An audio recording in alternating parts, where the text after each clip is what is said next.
Hey guys, welcome to episode 119 of Sales Team Rescue. Today, I'm going to go over the difference between one call closes versus two call closes. And stick around to the end where I cover this super major tip, I dare say a rule of sales that can be the difference maker in whether or not you close that next sale. All right, guys, hit the music. I'm Sales Team Turnaround Specialist Jeremy DeMerchant, and each week I bring sales leaders like you experts and insights that will help you level up your leadership, motivate like a master, and ultimately crush your comp plan. If it's time to raise the bar on your team's performance, then it's time for Sales Team Rescue.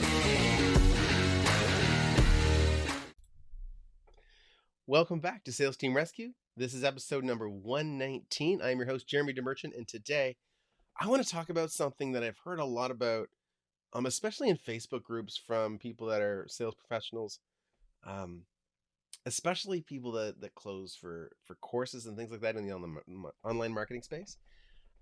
But I think this is really important to discuss because I had this aha moment the other day.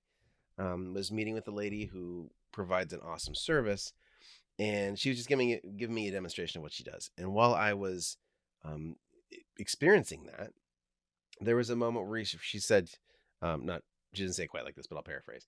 But basically, she says, "I'm going to just kind of think this through for a second." And I had an aha moment. I realized that I do the same thing. I sometimes get on sales calls, and I try to solve people's problems in the call. And this is a challenge because with my solutions, often they're more complex. And so there's many things to consider in putting together the right solution. But what I've done in the past, and even very recently, has been to jump on a call. I call it a discovery call. And I start digging into the challenge, and then I want to solve it. And when I do that, I end up finding myself in a spot where I'm trying to consider all the options because I want to give the best recommendation possible, which on my side feels good. But to the prospect, I realized that in that scenario, it actually creates uncertainty. Because yes, they understand that, you need to consider their situation. But the idea that you've got to think about it can absolutely inhibit them feeling confident in you or feeling confident that you can provide the right solution. Now, it's not logical, but we know that most of this is emotional anyway. It's an emotional thing. If there's this gap, this disconnect, it doesn't feel good. And so it's going to make it harder for you to close the sale if you're in a spot where you have to try to create some kind of solution or think about something on the fly. And so in today's episode, I want to talk about one call closes versus 2+ call closes. Okay. So the one call close, real quickly, this normally happens from a prospect that has been referred to you. Okay. That's one scenario.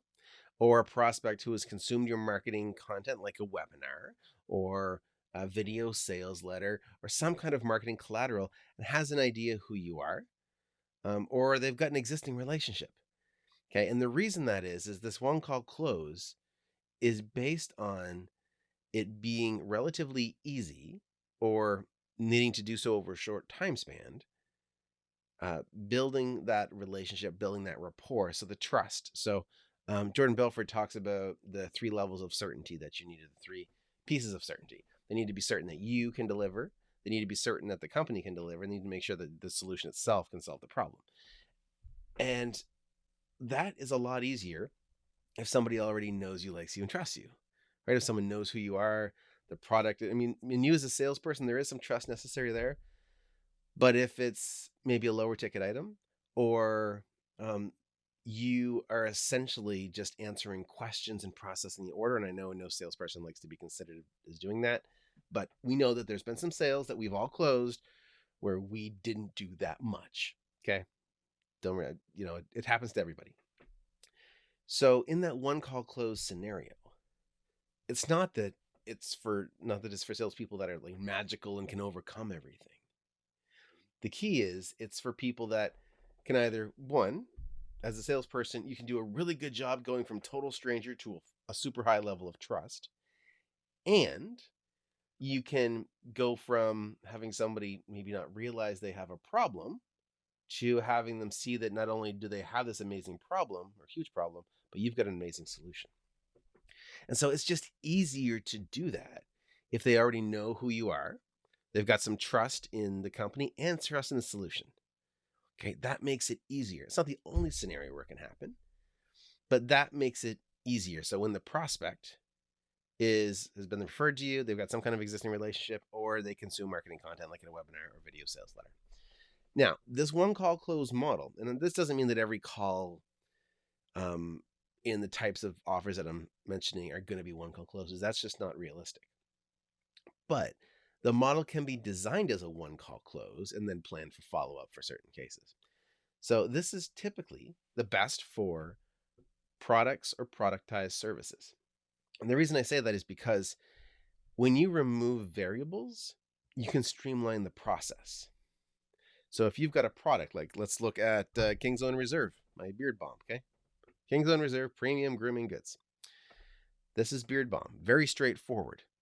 It's a product for your beard. It's inexpensive. It's under $30, and it's not a high commitment offer. So I'll go back through my list before I come back to this.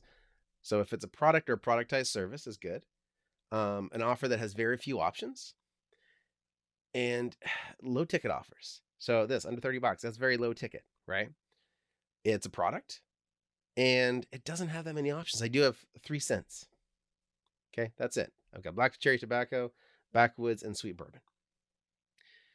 So it's very easy if somebody has a beard or knows someone that has a beard for me to jump in a single conversation with them and take them from not knowing who I am or what the product is and giving enough demonstration or authority building on the brand to be able to get them to buy. That's easy. What's not easy is getting them to jump on a call where it's a very consultative approach. You know, we've got to identify what the problem is. We need to learn about their business. We need to come up with a solution and then come up with pricing for that solution. That's not a good fit for the one call close, because what happens is you end up like I was doing, sitting there trying to solve the problem with the prospect waiting on the line. And like I mentioned, it might feel good to you in the moment. You're like, yeah, I'm going to save the day. I'm going to do it in just one conversation. This is great. But on the other side, the prospect's going, if this person's a pro and they do this all the time, what is there to think about? Can't they just solve my problem? And no, it's not realistic, but that's what the emotional side of it creates. That's the feeling. And so that's what we want to avoid.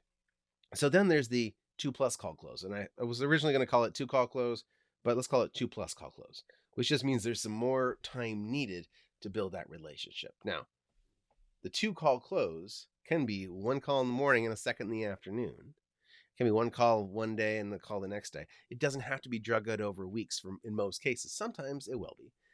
But the shorter you can make the gap between the 2 calls or 2 or 3 calls, whatever it's going to be, the shorter you can keep that sales cycle. And you want to do that. But normally, the 2+ call closes, those are designed to, or actually they work really well with prospects that have very little relationship with you. Okay. So it could be completely cold. They could be just someone that's not familiar with your past work. Okay. They don't know who you are. They don't have that existing relationship. Or they've had a negative experience in the past for a similar solution. And this works best for offers that are customized, that might be services where you've got lots of options, or more complex solutions like in the digital marketing space. If you had an offer that's very flat, like you're going to say, you know what, we charge, I'm just going to pick a number, $5,000 a month, and we're going to run Facebook and Google ads for you, and here's the ad spend, and that's the only offer, there's no flexibility or options, great, it's a very clear offer. Or maybe there's 2 or 3 options, but that's it. We can still do that in a 1 call close if the prospect is clear that they have the problem, has confidence that your solution can solve that problem, and has a good feeling about the company. But when we don't have either the right type of offering, okay, so if we go back for the 1 call close, if the offering doesn't fall into the product or productized services or low price point or something with very few options, okay, if it doesn't fall into one of those sections, then you will need, you can still do it in one call close, but you will need a high level of relationship or a high level of confidence in what you do. So the trade-off where it's a 2 call close, you can be missing one from either of those sections. So for example, if the customer's been referred to you, you know what, Jeremy, I heard about you from XYZ, and I've heard really great things. And I'll say, great. But we jump on the call and realize it's still going to be a complex solution. I still want to go and take time to figure out that solution separately and come back with the solution. I don't want to sit there on the call and go, well, let me think about this. Oh, well, if I do this, and like, you don't want to create that experience for your prospect. Super important, because this impacts their confidence in you. On the flip side, you can take something that is a low ticket product, but if someone doesn't have confidence in the product itself or the company or whatever, it might take more than one conversation. So for example, if we go back to the beard balm, I just talked about how this is typically a 1 call close type of sale. Okay. It's a product. There's not very many options. It's low ticket. Easy. However, if someone comes up to me, and let's just say that it's a partner looking to buy it for her partner, and she looks and says, my husband would love this, but I don't know what scent. Well, I got to think about it. And then she's going to go back and forth. Now, I'm going to try to have the conversation around, what, if he likes this, he'll probably like this scent, etc., and so on. But she might need to come back a second time to rebuild it. Maybe she has to go check something with him, but still try to be sneaky about getting it for him as a gift. Or maybe it's bring him over, have him try it out, see which one he likes, and go from there. Okay? So those are kind of the options. But that's a scenario where the simple product, low ticket, very few options, and it's a product or a productized service, can still need more than one call. All right? So the 2 call close, though, if you're doing high ticket, you're much more likely to need to do two plus calls. Now, again, there's scenarios where something like, one of the things we talked about, customized offer, a service, or a complex solution, could still get closed in a single call. But in that scenario, you need to have this much stronger relationship, that much higher level of confidence coming into the call. So I've been in situations where I've closed, myself $30,000 sales in one conversation. But in that before that single conversation, the person had listened to me on 2 or 3 different podcast interviews, had gone through my website, had signed up for my email list, had consumed the information about me and what I do, and the decision for the most part was made even before I got on the call. Then it was figuring out logistics, finding out the pricing and things like that. So that's the difference. So I want you to keep that in mind.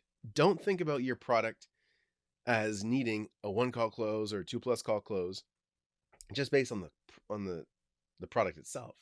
Think about the experience that has to be created for each. If in general you've got a highly customizable solution and the people you're reaching out to are cold or have seen very minimal marketing, you can be confident it's going to take more than a single call. So you should design your process like that. And what I learned, and this is from working with multiple clients, and also as I'm learning as I go, right? I struggled, find challenges, find solutions, etc.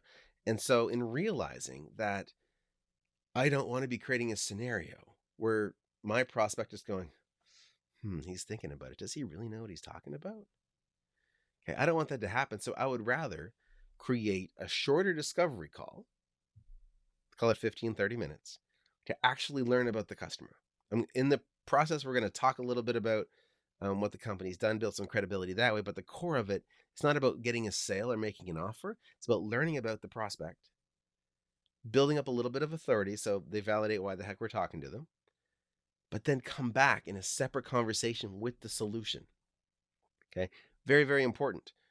Don't leave that conversation. Say, I'm going to send you a proposal. Okay. Say, book the next call and say, hey, at the next call, I'm going to share a proposal with you.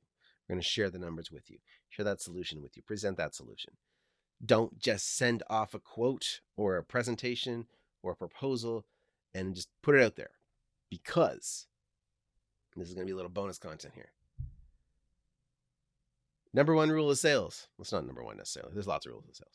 But I'm going to call it number one. Number one rule of sales is never put your prospect in the position where they need to make a decision without you being there to answer questions. And the reason I say that is because if somebody has a proposal mailed to them, this is the same thing, whenever you've been trained to don't send the information, right?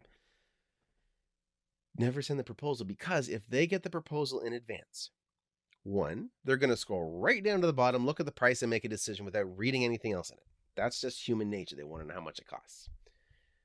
Two, if they go through the proposal and they have questions, you're not there to answer them, they might try to save themselves time based on their priorities. Maybe their goal is just to get the decision made and move on. Maybe it's to eliminate options to simplify things for themselves. And so if they're going through and they see a point that you made or a comment or a specific area they've got questions about, they could turn that around, and just because they have questions, they decide, you know what, maybe this isn't the right person to work with, and they just dismiss you. Compared to if you're on the call going through it, and I've done this where I've jumped on a call, just shared my screen, they did not have a copy of what I was going through, and they get the copy after the fact, so they can have questions afterwards. But I want to go through the core pieces so they're, one, getting all the information, two, consuming it in the way it's designed, not scrolling to the bottom, looking at the price, and then going back through and picking things apart. And three, when questions do come up, I'm there. So never send the proposal, never send the numbers, never just shoot it off if it hasn't been discussed yet, okay? Always jump on a call, present it to them, and put yourself in that spot where you're actually available to answer questions. This is also why online in your website, you should have a chat box at any page where someone needs to make a decision, like the pricing page. If someone's staring at your pricing page, there's a chance they're considering working with you. If they're on the order page, that's a common place to get questions or something's not working. Put a chat box there to ensure you're there available to answer questions, or someone on your team is, right? So that's the same idea. So let me back up again, just to summarize the core of this call. One call close versus 2+ call closes.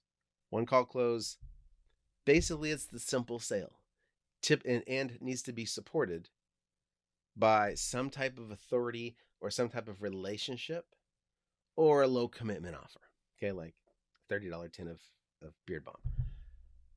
The 2+ call close, people that have not seen your marketing material, or there's still questions around the level of certainty they have that you can provide the solution, or that even that they have the problem.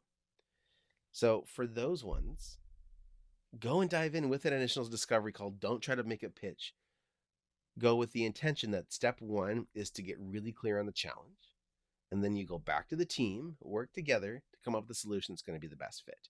And then book that next conversation as soon as you possibly can to present that solution. Okay, that's it. So 1 call close versus 2 call closes. There's not one that's better than the other. However, unless you're running a big marketing campaign and having your audience experience maybe a webinar or a video sales letter, some kind of content that makes it clear what the offer is in advance, you're more likely going to be looking at a 2+ call close. And that's simply so you can get more time to make sure you got the right solution and to build that rapport and authority. Okay, so hopefully that makes sense, guys. I appreciate you taking the time to be with me today. That was episode number 119 of Sales Team Rescue. Remember, catch this recording and previous episode recordings at salesteamrescue.com. And if you are watching this on YouTube or listening on the podcast, give us a like and subscribe. And if you are ready to book a session with yours truly and sit down with me and see if you are in the right place to be able to grow your sales team, then that link as well is at salesteamrescue.com. Okay. So remember, guys, get uncomfortable, get results. I will see you next week right here in Sales Team Rescue. Cheers. Thanks for joining me. Let's keep the conversation going. You can find more episodes and a link to join our online community over at salesteamrescue.com. If you haven't already, be sure to hit subscribe and give the show a review to help us reach more sales leaders like you. If you'd like our support in creating your own high-performance sales team, book a call with us at salesteamrescue.com.